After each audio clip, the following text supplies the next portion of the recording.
Genesis chapter 38.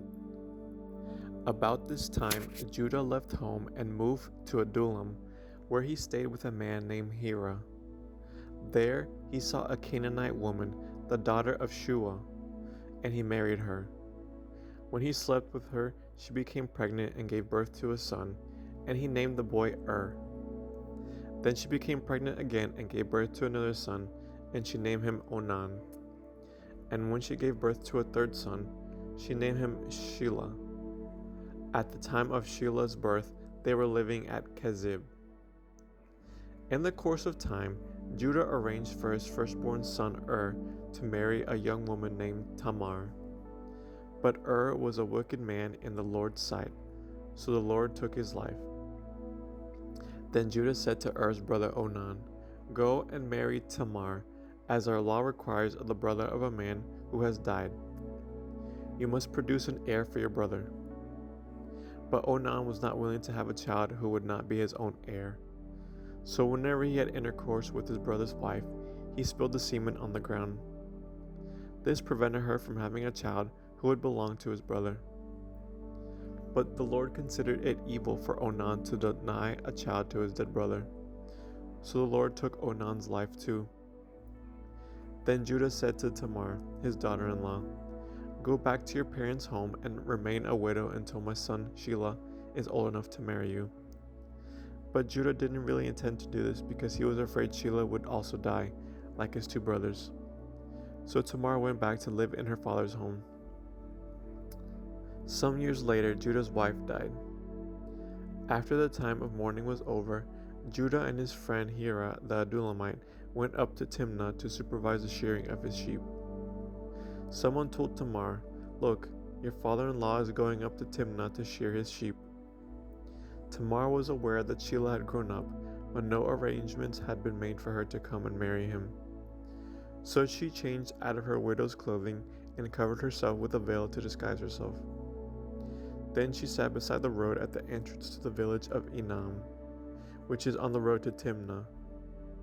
Judah noticed her and thought she was a prostitute, since she had covered her face. So he stopped and propositioned her. "Let me have sex with you," he said, not realizing that she was his own daughter-in-law. "How much will you pay to have sex with me?" Tamar asked. "I'll send you a young goat from my flock," Judah promised. "But what will you give me to guarantee that you will send the goat?" she asked. "What kind of guarantee do you want?" he replied. She answered, "Leave me your identification seal and its cord and the walking stick you are carrying." So Judah gave them to her. Then he had intercourse with her and she became pregnant. Afterwards she went back home, took off her veil, and put on her widow's clothing as usual. Later Judah asked his friend Hirah the Adullamite to take the young goat to the woman and to pick up the things he had given her as his guarantee. But Hirah couldn't find her.